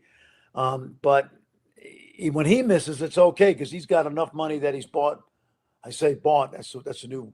It used to be, in the old Southwest Conference, they were buying a lot of guys. As my wife likes to say, this wonderful SMU grad, NIL, now it's legal. Yeah. Okay. But anyway, so yeah, they've missed, but I don't think they've also had the resources that I think they're going to have going forward. I think. And if that happens, they have to be more judicious in their selection, more in the evaluation mode. Don't take a guy because he played at Duke or he averaged this amount of points. But honestly, Mose, everybody's going through that. I can go around the country. There's a lot of whiffing going on because this is not like recruiting a high school kid for 2 years. This is strictly speed dating for the most part right now. Yeah. But you feel when this happens, staying with Baylor for a second, that you let Tunde and like Cam Carr down, right? Cam Carr, has struggled here of late with the shooting and everything, but has had incredible moments this season. Sure. And Tunde has just gotten better, even in an awful season. You can tell, man, the frame and everything. They're going. That's an NBA body. We'll see if the rest of the game comes with it. That's an NBA. Hey, he can bang with the guys immediately. And that's what stinks, isn't it? When you see two dudes that can average 15 to 20 points a game, and you just don't have anything to put around them. And that's an interesting point you make about not having the money that some of these other teams, because I've thought Baylor, like with Norchad and Roach, I mean, those were big money items. I think Norchad was a $1 million man. And I don't know exactly, but I would also say this: Baylor's been a victim of their own success. Like, you're not supposed to lose all these guys as one and dones. Yeah, that's a good point. You know what I mean? Like Yves Misi. I've known Yves since his brother played with my son Matt at Harvard. Steve, I didn't think he was a one and done, and midway through that freshman year, it was clear he was gone. And I don't think anybody at Baylor thought he was one and done. Now, Keontae George, maybe, Jacoby Walter, they've had an amazing run of recruiting one and dones, but it's almost bit them in the behind. Yeah. Because they haven't been able to have that continuity. Is it great for the recruiting? Hey, we got 6 straight years of a first round pick. Yes. But it also has bit them in the butt because like Davion Mitchell came out of nowhere. Maceo T came out of nowhere. Jared Butler was semi-recruited hard, but he had the heart issue. Didn't go to Alabama. We can go on and on. I mean, there's 100 guys that Scott's had that we can talk about. But recently, because of the success of the program, it's almost worked in reverse. And it's going to work again in reverse this year with the 2 guys who are likely going, although honestly, I think they both could use more seasoning. But as I probably used this example to you before, Mose, when the kid at Waco Midway throws 99 and he signs at Texas A&M or Baylor for baseball, that's cool until the Brewers take him with the 3rd pick in the draft. And he ain't going to college. Yeah. He's going to sign. And the it's only just like thing that's changed is the money. And, depending on how much money they have, you might make an argument with Carr. I don't think you could get Tunde to come back, but you might make an argument because Carr's already a little older. And if you could pay him a couple $1 million, maybe he would think about it. Because the best he's going to do at the next level, at least immediately, is a 2-way contract, probably. Well, I don't know. Now, first of all, keep in mind, his dad played in the NBA for 7 years.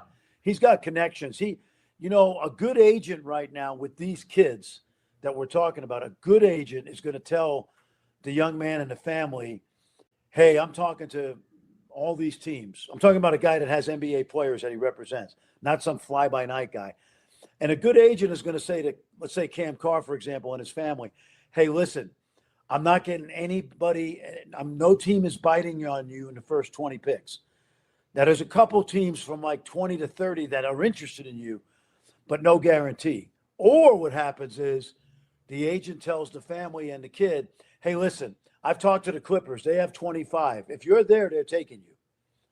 And that's kind of how it works. So we're not at that point yet, but both of those kids could come back or should come back. But, they also, but what's their dream? Their dream is to play in the NBA. Yeah. Not necessarily play at Baylor. And by the way, very few kids are even talking about winning a national championship anymore. And I'm talking about every kid. Yeah. That's highly thought of. They're thinking about how quickly can I get to the league so I can get my contract started. Yeah. The new normal. Or how I can rest and make sure I don't exert myself too much. And that leads me, I do need to ask you about Jerome here in a minute, because that's a guy, we're also, a great mutual friend of ours, but what he's going through. But the Darren Peterson thing continues to, last night I'm like, it looks like Kansas is doing okay. I don't know if I really need to check in. It looks like they're fine. And of course, it becomes a story because he plays 2 or 3 minutes in the second half. And we've all seen the highlight. He hits a three and kind of just signals over at Bill like, okay, I'm done here. Get me out of here. Yeah. I mean, first of all, have you, in the NBA, we've seen players like this that just don't want to show up. Ben Simmons and some others come to mind. Have you, and I thought Bill Self's comments last night were the first time. Now, you know Bill and you know that staff. So you're hearing things the rest of it aren't hearing. But publicly, Bill kind of finally was like, I'm kind of surprised. I thought he was doing fine. He was having a really good game. That was the first time Bill sort of publicly put it back on the player a little bit. Yes. Have you seen anything like this? And you said it already. I mean, obviously you think this is pretty crazy, what we're witnessing here. Yeah. One thing I learned about the NBA, and I know obviously have a million friends. My son's coaching in the league. I coached 18 NBA players. You'd be surprised at how many guys don't love the game. And I'm not saying that Darren Peterson is this guy, but not every guy who makes the NBA loves the game. They love the money. They love what comes with being in the NBA. Like I always say it this way. There's a lot of guys in the NBA, and then there's guys that are really NBA players. Like they want to get better. They want to improve. They want to work at it. They want to sacrifice for their teammates. They want to get to the NBA conference finals. They want to kill themselves to win. And then there's other guys that are just happy to be making $15 million a year and like, hey, I'll play. Yeah, I like playing. I'll play some. Yeah. But I'm not going to lose any sleep if we lose because I'm going right to Atlantis. I'm going to go to the Cove at Atlantis, and chill out for a week or two after the season.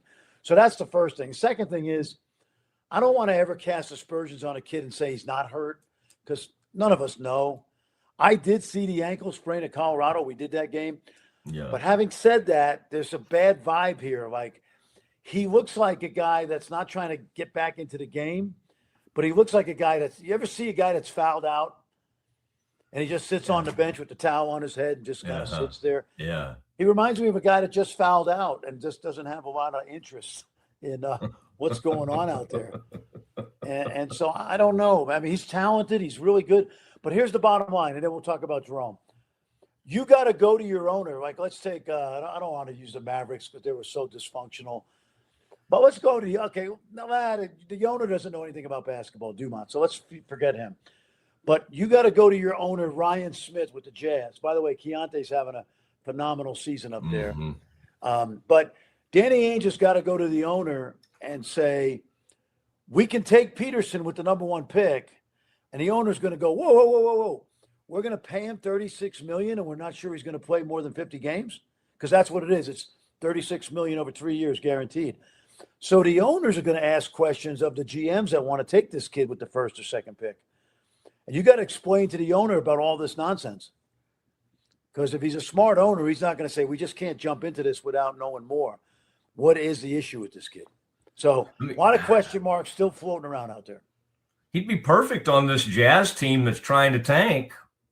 The worst thing about the NBA right now is when two teams are playing each other that are both tanking. Yes, it's a takeoff. Tank-off. It's like, who do you find? And how do you who do you sit down? Who don't play in the fourth quarter?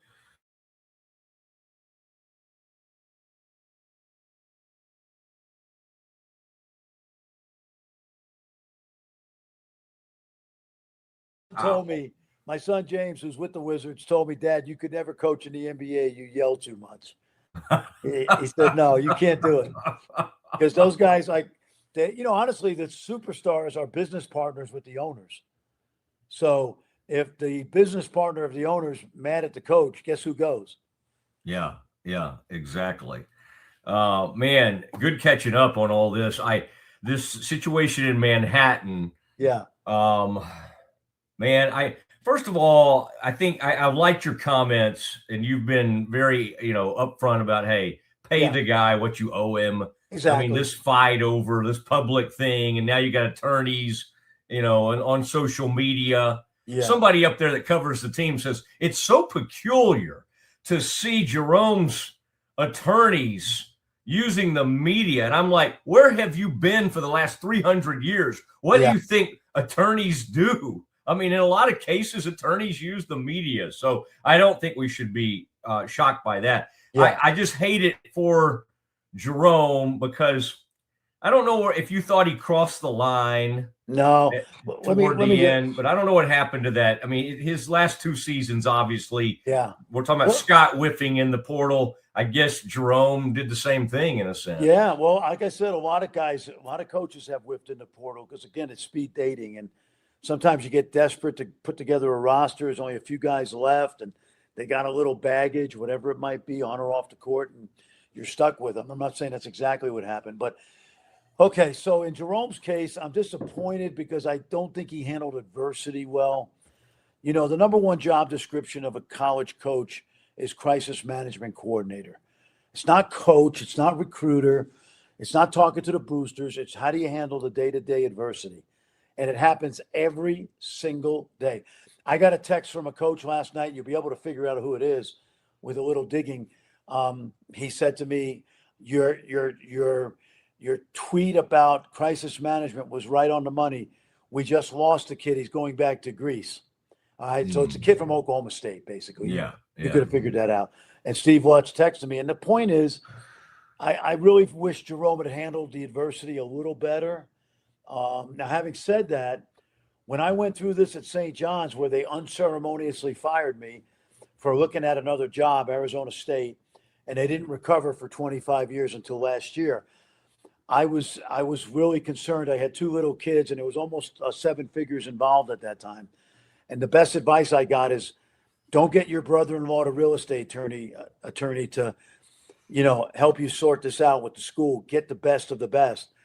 And my attorneys at Williams and Connolly in Washington, D.C., they have 50 partners and 1,000 lawyers, and they represented Clinton in the impeachment back in the 90s.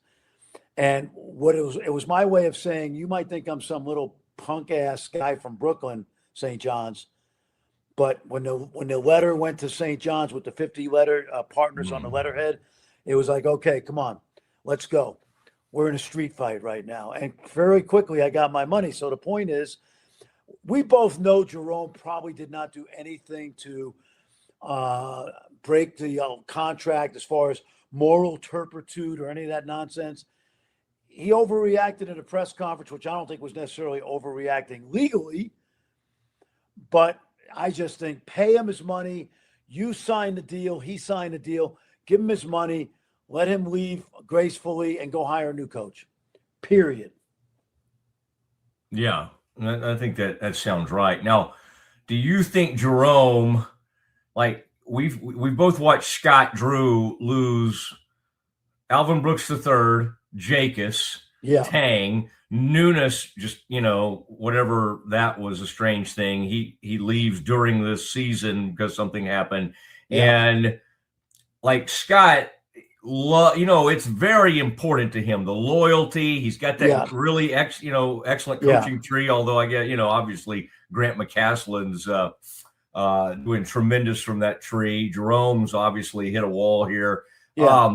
Is this a moment you feel like Scott, I wonder how much that plays a role, because Sanchez is a highly regarded assistant coach. Let's not act like he was a bad hire. Steve Henson, I'm sure he's a good offensive mind. You know all these people. Yeah. But you being a longtime coach, how big of a deal is that Scott, over the period of 4 or 5 seasons, lost so many people who were a huge part of that national title? Does that play a role. Yeah, it does. in It things. happens. Okay. It happens to everybody. It happens in football. Happens in basketball. You got that early staff. Those first 10 or 12 years, Whit Driscoll, who's great, Matt, Tang, McCaslin, Paul Mills. I mean, that was a unique group of guys. They poured their heart and soul into that program. It's still the greatest for building job in NCAA basketball history. And there were some great people involved in that. And sure, it has to hurt. I went through this. Probably one of my big weaknesses was I didn't do a great job of hiring people. Bear Bryant said it this way, and this kind of fits with Jerome and Scott. Surround yourself with people who your success means something to. And that's what Scott had all those years. And when you do have change like that, yeah, of course, these guys are great coaches and great guys. I know them all. But like if Jerome were to come back on the staff in the next year or two, maybe he takes a break and goes to Atlantis and hangs out with Trae Young for a few weeks, then that would be great because of their brotherhood, and I think it does matter. It's not easy to recreate what they had, but there's always a comfort level with someone that you've sweated with and rebuilt this program in a way that no one ever thought could get done. Jerome was a huge part of that. I was a big booster of Jerome. I really was, especially towards the end. And the biggest disappointment for me is just the last couple of years with, and who knows how good his staff was, right? Yeah. We don't know. Maybe he didn't have the kind of staff that Scott had all those years. So, but anyway, we'll see what happens. Jerome's a God-fearing man. They're going to pay him well. He was a national coach of the year, and I hope he bounces back strong. I think he will. Okay, last one because you got another big. And by the way, be careful that interview you've got coming up. You could get drawn off sides there. You don't want to. You don't want to get into any political. I stay away from my politics with Dockage. That's what I'm saying. I like my job at ESPN. Let's put it that way. That's right. I fit Central Texas more than I do Cambridge, Massachusetts. Let's put it that way. Okay. I love it. You're headed to Houston. Okay, you got Houston, Arizona. Yeah. That's 2 versus 4. I love you on these big games, and that's great because these teams. Cole Pete's not playing in this game right now. Going into that game, Iowa State has obviously had some big wins lately and kind of turned around after having a little mid-conference, a little bit of a hiccup, bump early, a little bump. Yeah. Those 3 teams, because sadly Tech with Toppin is going to, we'll know Grant will do everything he can, but we're kind of have to eliminate them. BYU's had a big injury, and they were already a little bit iffy. Those 3 teams, who's your best, who's got the best shot at Arizona, Houston, and Iowa State of winning it all? Well, I think, first of all, Arizona is going to be very judicious with Cole Pete. They don't care about these next few games. Like, they want to win. Yeah. But they're already a 1 seed and maybe as low as a 2 seed, period. They've done enough. They're at least a 2 seed, maybe a 1 seed. All they care about, they don't even care about the Big 12 tournament. They say they want to win it. They do. But all 3 of those teams can win a national title, and they've got to stay healthy the next 3 weeks, right? So, but it's a good question because they're all at a high level right now, especially when Pete's back. I would say I would take Arizona at their best over the other 2 because I just feel like they've got a great balance of inside, outside, depth, 8 guys. Depth's going to be hurt a little bit here, but long and short of it, all 3 of those teams are Final Four contenders. Tech would have been, not to be. It's not going to happen. BYU wasn't. Kansas is doing the soap opera stuff. But those 3 teams still are very dangerous to go deep into the tournament. Got it. Okay. Please send me pictures of the new kitchen, if you don't mind. Like to take a pic. I might get some ideas. Okay. Thank you for working us in today. Really appreciate it. Have a great call Saturday. Can't wait to watch you doing that. Always a pleasure, Mo. Sorry I'm a little harder to catch up with now that I'm not driving down to, eat at Brazos Landing or any of my favorite spots. We do miss you, but next year they're going to be good, so we'll get you back on these games. Okay. There he goes, Fran Fraschilla on the Matt Mosley show, and that's that's royalty. That is that is ESPN royalty there when it comes to the Big 12. And so we had a lot to cover there because we had Peterson, Tang, certainly wanted to get into the Baylor stuff, and then his take on kind of the big three right now in the Big 12, although Kansas is in there, but it's just so hard to say what they are since Peterson's reluctance to play basketball. Sounds like Bill Self is fed up. Sounds like Fran's a little fed up with what he's seen.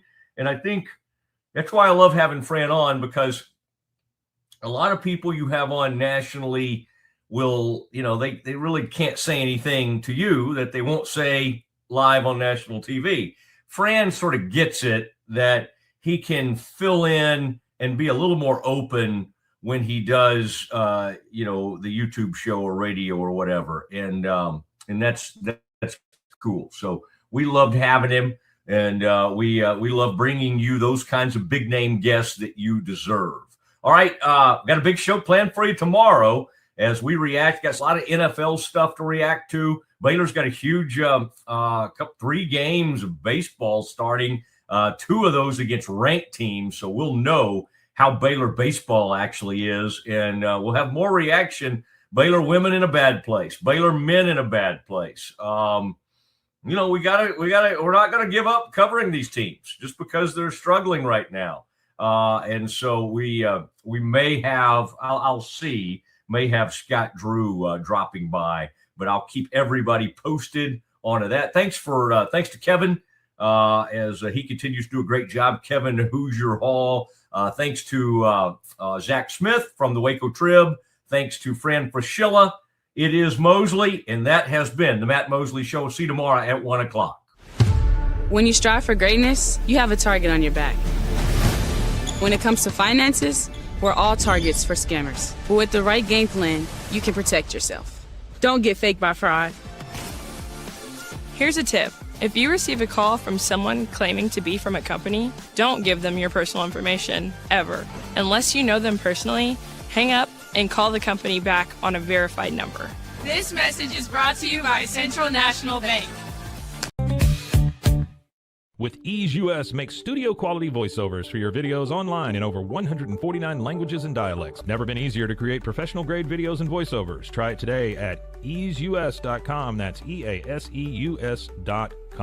Ease US. Tervis is all about staying hydrated. Each product is built to last and comes in endless designs to match your personality. Stay refreshed and express yourself with Tervis. Visit tervis.com today and find your perfect tumbler. Dive into adventure with scuba.com, your ultimate destination for top-tier scuba and snorkeling gear. Whether you're a beginner or a pro, trust scuba.com for the best in diving equipment and expert guidance. Explore now at scuba.com. That's SCUBA.com. Scuba.com. Samsonite is the world leader in durable, high-quality luggage and travel accessories. Travel with Samsonite and pack confidence every step of the way. Shop now at shop.samsonite.com. Samsonite. So all you have to do is tap your Popple to the back of someone's phone, like that, and they instantly get your social media and contact info right on their screen. They don't need an app or a Popple to receive your info. So get your Popple today and start impressing everyone you meet. Make it pop.